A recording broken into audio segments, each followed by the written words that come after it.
This time on Meet Your Heroes, Johnny meets an old friend. We discover one of the most iconic cars to ever wear, the vaunted M badge, and we look at the most disappointing exhaust placement in automotive history. Hello, mate. Hey, early start, Mr. Cameron. I know, it's very early. Why are we up so early? Because we've got a lot to do today. We've got a lot to do. We're seeing an old friend of yours, though. This is a car that you have sold before. It is, and a car that's done very well for the owner since I sold it. So today we're going to see a BMW M635CSi, our friends at Allumy Motorsport at Donington Race Circuit. A proper unicorn. Proper unicorn.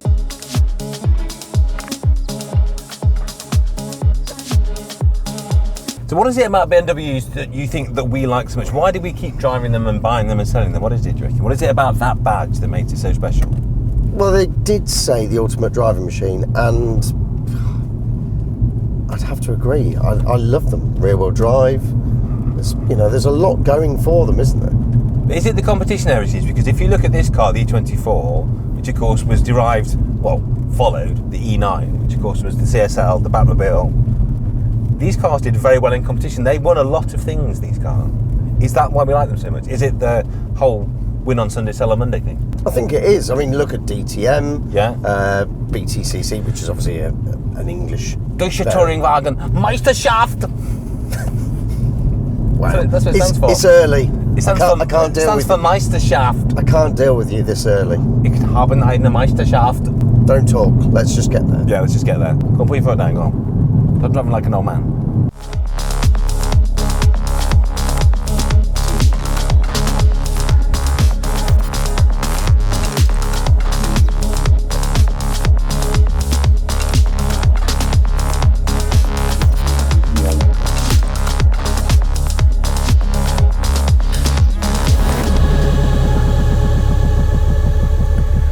Johnny's reintroducing you to an old friend. Very much an old friend, yeah. A car previously supplied. By you. By me. And I think this tells the ladies and gentlemen watching what wonderful motor cars you sell when you sell cars. But this will be a new experience for you today, because obviously now it's not in your care anymore. You'll experience a car that's been through your hands, that has more than reserve amount of petrol in it. Yeah. I did such a good deal, he could afford to fill it. So. Well, actually, talking of which, the last time you and I saw this car, it was about 50 grand? That was only a year or so ago, wasn't it? Yes. I would wager now, if you could find one this nice, and that would be quite difficult to do, it's probably, 70, 80 grand car now? It definitely starts with a 7, yeah. Yeah. Definitely so. I mean, just such a low mileage manual UK car, because they made just a shade over 500, I think it was 524 UK right and drive 635 CSIs. Yeah. But there's less than 100 left. I know. Yeah, so when I got this car from a private collection that I deal with at back end of 2020, it'd done around 48,000. Which is nothing. It makes you wonder, doesn't it? Cars like this, which are one of the best driver's cars you can get, how do people keep them in a collection for so long and not use them? Well, it was from a collection of over 30 or 40 vehicles. Wow. Which range from classic Fords to classic Ferraris and everything in between. So went into my friend's collection, and then say it was thinning out a couple of bits and bobs because you just can't use. That's the problem. I can sympathise with that as a car collector. You get to a certain number, like a critical mass of cars. It's ridiculous, plus the upkeep. I know, and then you don't really ever get to enjoy them in the way that you want to. You just kind of look at them and not use them in the way that you should. So it's great that Richard, the guy that bought this from you now, is using this car a lot. I was chatting to him earlier, he was saying he takes it to the shops, he just drives it. And yeah, that's what's good for these cars. When I sold it to Richard, it had done 48 and a bit thousand miles. He's now nearly hitting 53. But prior to him buying it, it'd done 1,500 miles a year. Yeah. Throughout its lifetime from 1988 when it was registered. So now it's getting used, and I love the fact he's bought a very investable classic, but he's using it, which I think will only add to its appeal. But we should talk about the appeal of the E24 in general, because this is a car that ran from 1976 to 1989. Yes, it had a facelift in the middle of that, but talk about getting it right. Not many models run for that length of time, do they? No. With very few changes. And that's why I find it astonishing there's so few left. Mm. You know, but they were really susceptible to rot, which we will go through when we get to the buyer's guide. Yeah, we're going to give you a full buyer's guide. We're going to go like on a deep dive for this one. So if you want to know how to buy one of these, let's be honest and let's be realistic. Not many people watching this, including me, can afford one of these, an M635. But we're going to talk about the E24 in general and what an appeal that is, because you might be able to find something a little bit lower down the food chain that's just as much fun, not quite as rare, not quite as fast, but very entertaining. So the M635 is the one that everybody wants. That's the poster child, Yes. isn't it? Yeah, I mean, this is the one because this has got the M88 engine, which was derived from the M1, which we know and love. Bit of a motor. Yeah. But we got the full fat one because the poor old Americans and Canadians, if you're watching this, you didn't. You got the watered down one. Which was called the M6, which we didn't have the M6 until... Well, it's the Chris Bangle one, isn't it? Yeah, which was the awful one. Yeah. I don't care what anybody says. It's not the best work they've ever done, is it? No. Let's be honest. Because this is Paul Brack, isn't it? Let's talk about great designers. This is Paul Brack at his zenith. What's interesting is, my most mind-blowing fact about this car is when they first designed it, the first Mark I cars, which were built by Carman, and if you can find one of those, they're identifiable by the little tag in the door shirt. They're the ones that are worth all the money. Because obviously Carman... What, and this isn't at 70, 80 well, grand? But this is an exceptional motor car, isn't it? This is a unicorn. But if you're looking for a standard cooking E24, then the Carman cars are worth the big money. But what I love about this car is the early ones are based on an E12 mechanicals, aren't they? And then later, halfway through the model's life, they swapped the entire mechanical setup from the E28. Now, I can't think of many other cars where the manufacturer says, OK, I'm going to keep the same body structure, but I'm actually going to bolt in bits from other cars that we've got in the range that are better. The E9 was known for having, obviously, the whole frameless, windowless side. The E24, the purists despaired a little because it did gain this pillar. You still have these beautiful frameless doors, which I think always makes every car look better, but the benefits of having this B-pillar, obviously the car's more rigid, much better in the side impact, and actually makes the car nicer to drive. Do you think that the 6 Series, the next gen, shouldn't have really been the car to replace this? It should have been the E31, the 8 Series. Well, that's the thing, isn't it? They had the pillarless. They did, and the thing is about that, to me, that Another car I hadn't, shouldn't have sold. Yeah, it's true. But that car to me was the spiritual successor. I know they always count it as a different model line, hence the fact it has a different model number. It's an 8 Series, not 6 Series. But to me, that car was much more the evolution of this car. The 6 Series that did come after this, the Chris Bangle car, I think was a bit of a travesty, to be honest. Sorry if you've got one. But to be fair, though, they are very good value if you buy one now. It's an awful lot of car for the money. Yeah, but you know, just because it's cheap doesn't make it good. No, but talking about values, because these at one stage, or the 635 or the E24s, they got down as low as 2,000 quid. I know. I think those days have gone though, haven't they? Yeah, which is, I think, probably the expense to repair stuff is what made so many fall by the wayside and get scrapped, and which is why their numbers plummeted. But as we always say, anything in terms of 500 or less as a build number is low, isn't it? So from 524 sub 100, this is one to get. And also, always say, if you're looking for any car to invest in, the first of any is always worth money, the last of any is always worth money.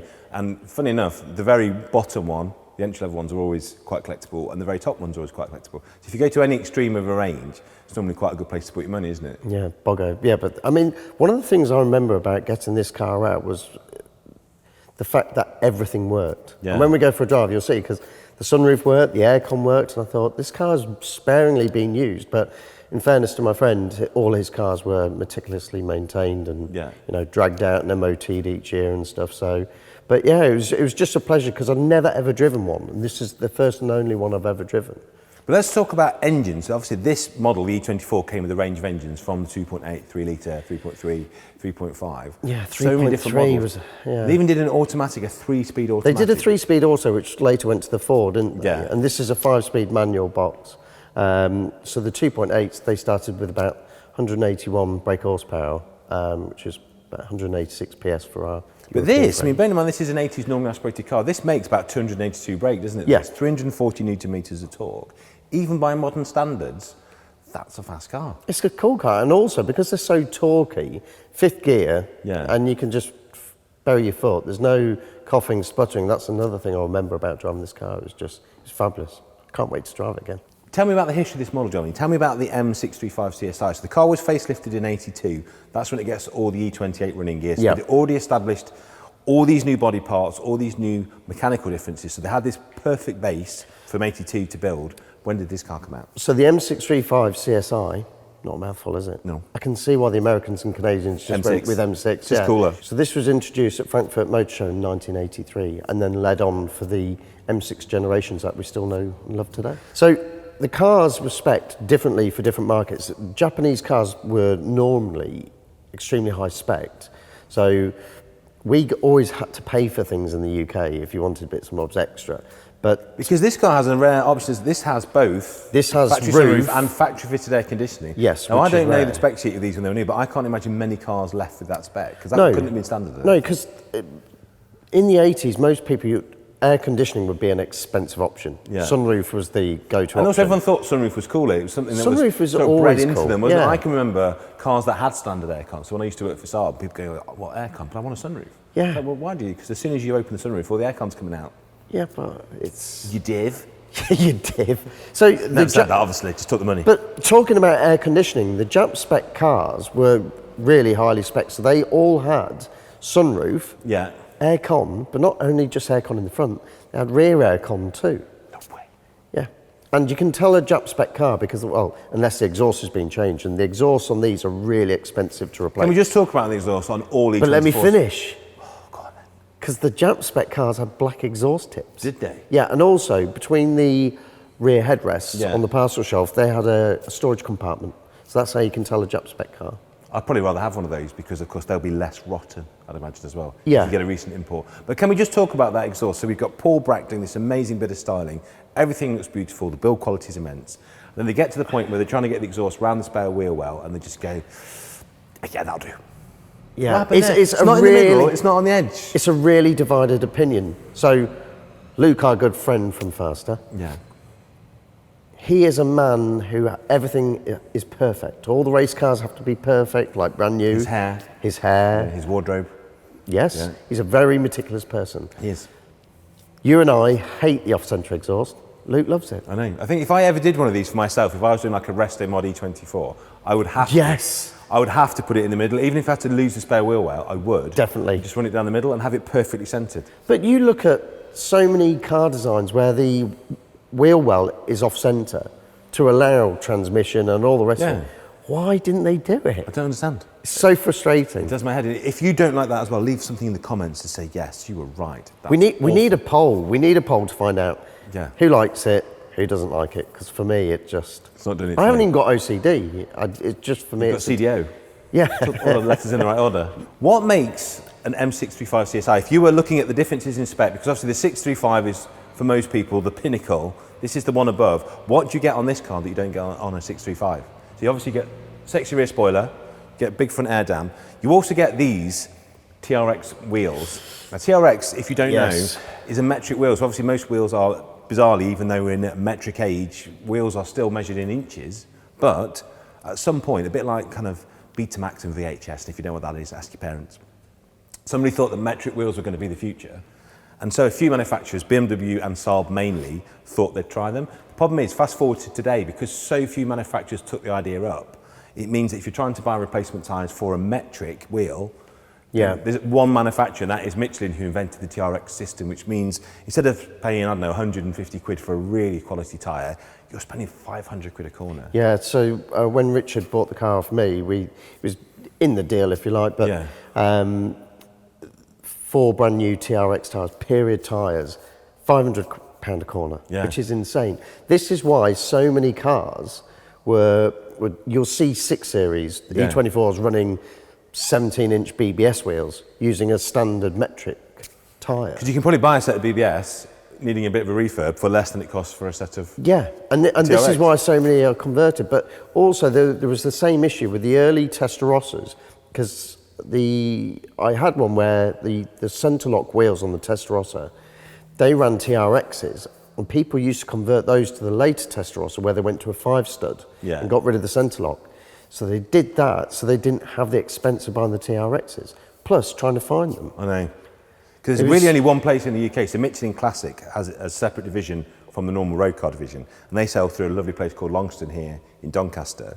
And, and Do Good does everything he can. But because Yeah. they only make them in tiny, tiny consignments, Yeah. obviously if you're only making 50 tyres at a time or 100 tyres at a time, obviously the cost of starting and stopping that line is so much. Yeah. So it's something to look out for. If you are looking to buy any E24, quite a few of the top spec models do have the TRX on the later cars particularly. So have a look at the condition of them, look at the date stamp on them, because don't forget, any tyre over 7 years old, you really want to swap it anyway. Yeah.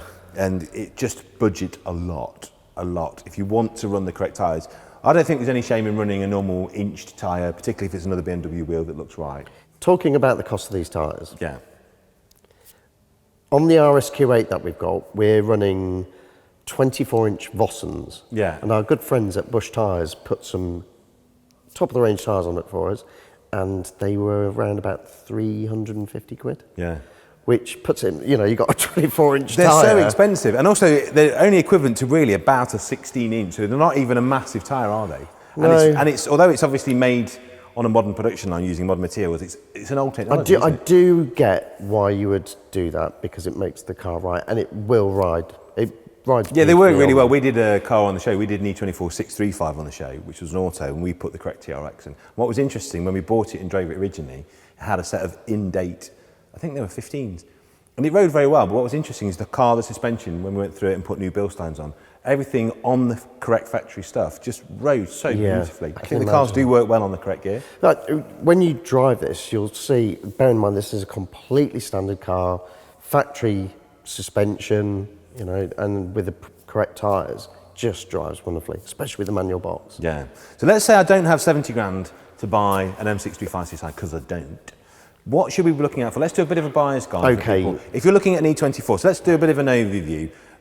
The standard things, look for a car with, we say low mileage, but these cars get driven. People bought these cars to drive. So actually, if you see a car with low mileage, Which this one was, yeah. Unless it's got a monster history and has been driven regularly throughout the year, actually, I'd as much buy a car with a higher mileage that's got a mega history. So talking about values, and when earlier I said about them getting as low as £2,000, this was around about £15,000 in 08, something like that. Yeah. So it dramatically shot up. My friend did well from it. But even in the space of a year and a half or whatever since I've sold it, it's already done 20 odd grand. I think what helped it, there was one on collecting cars which had more mileage, not as nice a spec, it wasn't a CSI, and that made 63. Yeah.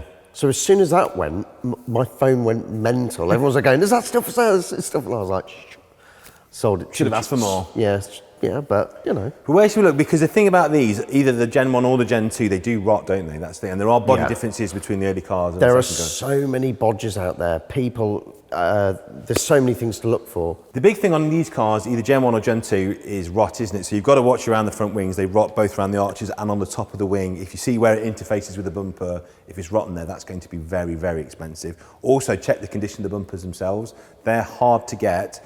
They're also incredibly complex. It's a chrome top on a steel shell.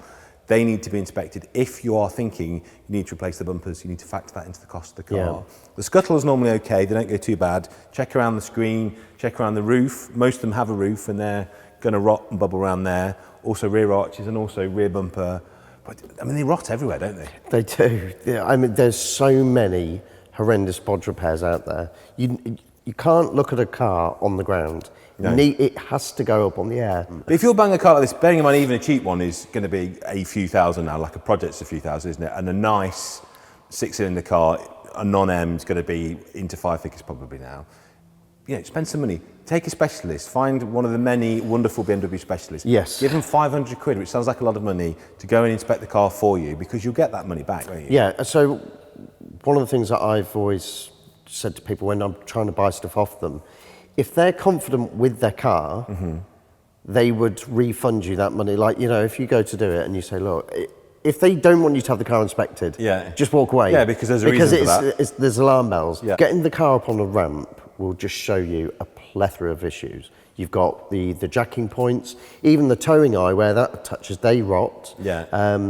If the fuel tank hasn't got like a rubber bung in it, it's not an original fuel tank. Yeah. They're susceptible to flooding as well, or leaking rather. Yeah, we had to have the tank done on ours, the car that we bought. We were very lucky actually, because there are still a few heritage parts left, and if you speak to some of the more switched on BMW dealers, you can still access some of the parts of this car from BMW through their heritage division. Yeah, Cotswold BMW have been really... They are very good actually. Because we had the last two, you know, the escutcheon plates, those beautiful stainless plates. Oh yes, and the doors. We had the last two from... How much were they? You don't want to know. I have bought cars for less. But they're beautiful. You know, to put brand new parts on there and they just look absolutely fabulous. Yeah. So there are a few bits about. But that's the thing with these, because interior actually is probably the easiest thing to fix. That's just an upholstery job, isn't it? As long as you've got all the parts and switches, but don't forget a lot of the switches carry over to other cars as well. Well, funnily enough, just body is going to be your big money on this car. Yeah, and one thing I'd say is never ever buy the cheap car. Go for the most expensive option every single time. Yeah. Because what you spend, so the E9s were the same. So if you bought an E9 and say if it was just even a Boggo, not a CS or a CSL, let alone getting into a CSL money, if you buy an E9, you could easily spend over £20,000 just in fabrication before you've even got to paint, because of the hours, because they just rot. And these are the same. So don't buy one of these for 30 grand and think you can put 10 grand into it. It's like an old G Series 930. You know, once you just like put the first screwdriver in, it's like, oh, and then it's just never ending. So just buy the best. Yeah, and also if you buy a restored car, make sure you know who restored it, and if there are pictures, and there will be a decent restoration. Yeah, because this is a completely unrestored car. This is original. Unbelievable, isn't it? It really is. I mean, I also remember the rear blind on this. It's just one that you manually pull up and hook, but you can't get the little hooks in the blind anymore. So we were looking at getting some 3D printed, because at least we can do that nowadays. Yeah, you can. But I had some 3D bits printed for my Renault Espace the other day. Did you? Yeah, some fog lights around. You just can't get them. And then for, I think, 100 quid it was, just printed me 2 you cannot buy anywhere fog lights around, which of course are much better. Mind you had those for the cam cover, wasn't it? Or for on the Clio Williams? Yeah. You had those little clips, 3D printed. That's the beauty about the 3D printing. You know what was really bizarre is that they were being printed alongside some very top secret things for Williams. So in the stack of stuff that's been printed in the dust to make it more cost effective was a load of things we can't talk about that were being printed for an actual Williams. Tell me once I stop. Tell him I have to kill him. When we're buying one of these, we should look for brakes. Now the early cars, which are based on the E12 systems, that's the pre-82 cars, they can be a bit of a nightmare because that stuff is quite hard to get. A lot of it's no longer available. There's problems with the master cylinder. Again, corrosion issues can go into that. The later cars are a bit easier to find stuff for, the stuff that's based on the E28. But then if you get into an ABS car, that can also be a world of pain. So there's a lot to check. Yeah. And funnily enough, in terms of electronics, there's not really much to go wrong on the E24s. You've got central locking and electric windows. And funnily enough, the central locking is not from the E28, as you suspect. It's actually from the E30s. If the sunroof doesn't work, you could be in for big bills. The sunroof motor's in the boot, so... But also you find with a lot of these cars from the 80s, don't you? These swell around here, don't they? The rust gets into the channels and stops the roof from going back. These felt things. I remember buying one from a Mark II Golf. Yeah. And I'm talking well over 10 years ago. It was one of the last genuine ones, and that cost me 90 quid for that bit of felt on a Mark II. It's ridiculous. So the trick is, go around with your magnet, go around looking for every little rust bubble, and particularly in any of these surfaces, that could be a winner. But also don't forget on the brakes, going back, the ABS rings. Yeah. What can be the problem is, as with Johnny's Love Life, rusty flange. Look for rusty flange on your ABS rings because that can obviously give a faulty reading. That can bring the light on above 50 miles an hour. But they never, so even though that was an issue in this car from the 80s, the E46s still have the same issue with the speed sensor and the ABS sensor on the rear. Good to know they fixed it. Yeah, it's just such a common problem. And because you can't buy them, you have to buy a complete shaft. So you have to heat up the ring and then reshape it and then spot weld it on. Unless you can get Also Johnny's best chat-up line. Yeah. So we've learned all about the car and how to buy one. I think what we need to do now is go and give it a go. And you've driven this, so I think I should drive this time. Right, let's swap over. You'll now be wondering which one to go for, so the Highline could be considered to be the best one out there. Which model you want depends again on what's available, the mileage, the history condition. Manual or automatic is always a good choice. Manual's always rarer. I think automatic is quite a nice little wafting option. But again, buy on condition rather than gearbox. Ultimately, it's what the car is like to look after and restore. It's going to make a big difference. The bodywork is a huge problem on the E24. So again, you're looking to try and find a car that has either had great bodywork or doesn't need too much of it. Most E24s have leather, and there's 3 types of seats. There's the standard seats, the BMW Sport seats, and the Recaros as fitted to the car here. These have the bigger side bolsters. They're very rare and very sought after. The leather lasts well, but you might find an early car with either cloth or velour trim. Don't discount it. Again, if it's in good condition, that's more important. The onboard computer is one to watch out for, often needs a new bulb, but beware of any instrument panel problems on post-82 cars, because these have a circuit board with 2 small rechargeable batteries to control the service indicator system, and these leak acid onto the board with obvious consequences. Really, the interior is the least of your worries when you're looking for a good E24. Anything in there is fairly easy to retrim, they're relatively easy to replace with second-hand parts.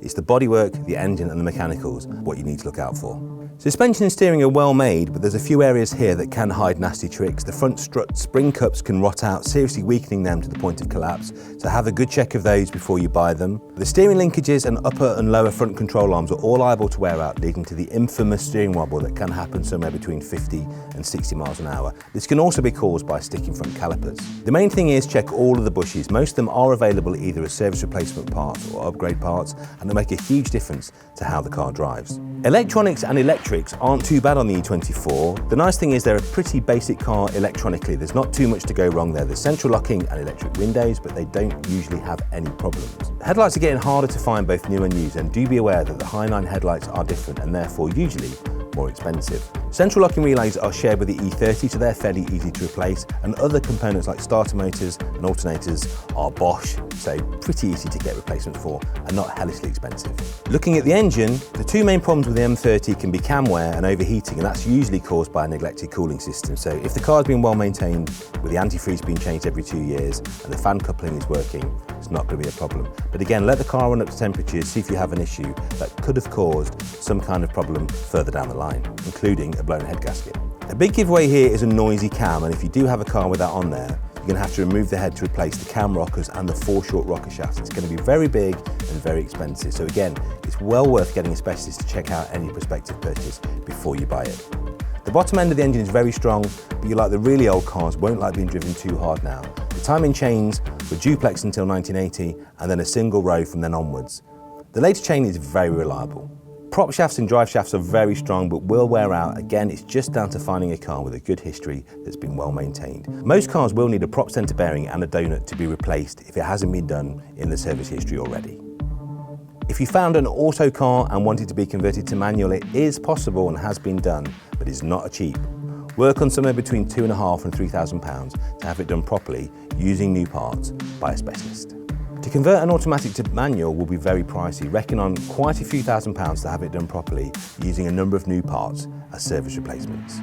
The E24 really was a competition winner for BMW and has an enviable list of race wins and competition history. She's quiet, she's very settled, isn't she? Well, it's just got that lovely GT vibe. This is a quick car, the 280 brake basically, give or take, in a car that is from the 1980s and doesn't have a turbocharger. They are some phenomenal numbers, but BMW have always done that so well, haven't they? Normally aspirated, peppy engines. Oh, that's just silky. It's good, isn't it? Because all BMW 6s just make the best noise, don't they? But that one, we're not We going to have to go fast. remember that the engine in this did filter down from the M1. Yeah, it really feels like it as well. But it's just a waftable, usable classic, this, isn't it? Rides really well on those Impeccably TRXs, well. doesn't it? That's what I found though. So when I said when we did our TV car, we put TRXs on it. My eyes watered for a couple of weeks afterwards until I went and had a long drive in the car. And then you realise this car was designed to work on Bilstein dampers and TRX tyres. Yeah. And when you fit both those components as the factory would have done, what you end up with is a car that rides so beautifully. And don't you think in these days of, 20-inch wheels, which are too big? That's the beautiful thing about the compliancy on the sidewall of older classics, isn't it? You get this wafty ride quality. It won't be as precise as a more modern suspension setup, but that's really not the point of this, is it? It does handle very, very well. Would you take these off and put a set of 17s on it and lower it? Yeah, on everything.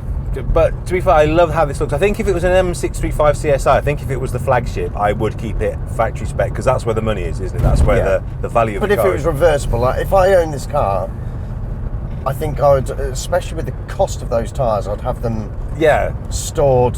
I'd have a set for correctly. show, basically. Yeah. I'd have a set for show that I probably wouldn't drive on that much, and I'd drive it every day on a set of 16s or 17s. Yeah. I just think these look absolutely fabulous. You know, on the 850 wheels, I think they look absolutely... Do you reckon throwing stars would look good on this? I think they really will. I've seen a car with them on. What, one of these? Not an M, but a 635 I've seen with throwing stars on, and they look incredible. In my review of this car, which is now, nearly 30 years old? 30 years old, is that right?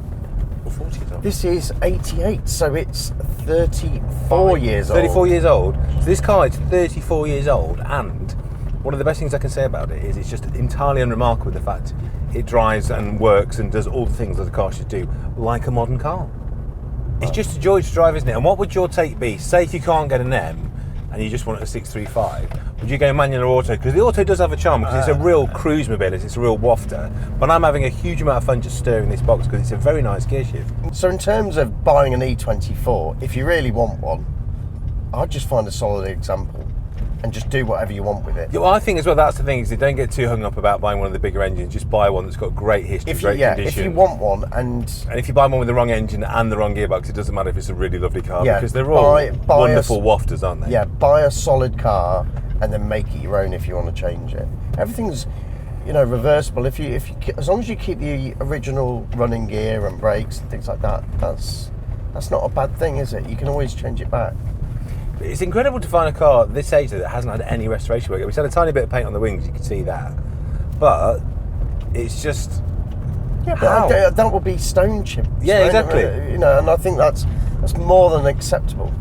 But I wouldn't class that as restoration work though, really. Not just a little bit of paint, not if it's on original panels. These went so rusty, didn't they? And of course they got down to such low value, and that's why there's cars with bodges now, because when cars are 2, 3, 4 grand, people don't spend 2, 3, 4 grand putting them right. When they're 70 grand, it's very easy to put 4 grand into this car and not blink, because you just know you're going to get your money back. So we were talking about the clips earlier for the rear blind. Yeah.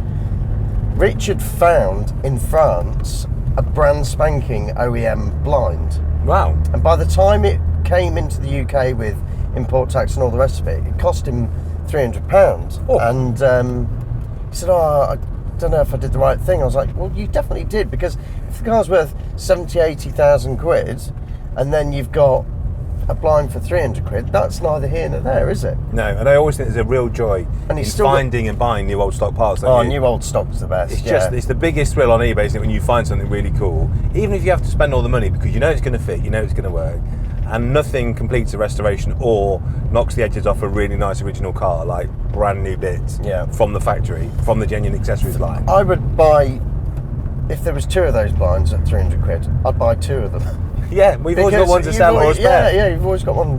It's never going to go down in value, is it? I keep doing it for sale. So I've got a 900 Castle and a 9000 Castle, and they have this very distinctive fog light, and they keep coming up as new old stock on, I guess someone's got some in a warehouse somewhere, and they just keep buying them. They're about 70, 80 quid each. I've now got 6. But that was always the thing, when you broke one, it was always like a showstopper, wasn't it? Because you broke it. Yeah, what, the front fogs? The front fogs really low down in those airflow kit bumpers. Is it on the 9000? Yeah, but it's the same light in the 900 and the 9000. Okay. So now I've got 6, so if I get something cheap, let's put another one up. Sound. It's very nice of Richard to lend us this car, so we're taking it very steady in his pride and joy. If you want to find out a bit more about this car, look at more lovely pictures of it. He has an Instagram, doesn't he? He does. Which is Bayern_Express. Bayern as in Bavarian. So have a look, and you can see lots of pictures of it. It's just nice to see that A, he's enjoying it, and B, he's using it. If I had this car, I think I'd use it all the time too, because it's just so easy to drive, isn't it? And it drives so much like a modern car. I mean, not that you would use an M635 as your daily, but in the summer months, you'd drive it a lot, wouldn't you? Oh God, yeah. You really would? Because this car you would make sure there's no bloody salt, because you would be scared stiff of any rust. But hey, March to October though, it's the perfect way to get to work, isn't it? It's time for lunch, and you're buying. Go on then. Well, we hope you've enjoyed that, don't we, Johnny? Yes. If you have enjoyed this video, please like and subscribe and ring the notification bell. If you'd like to dress as stylistically as Johnny and I, you can do that at BeFaster.com. And if you have a classical collectible car you want to insure, please visit our friends at Haggerty UK. And we'll see you next time.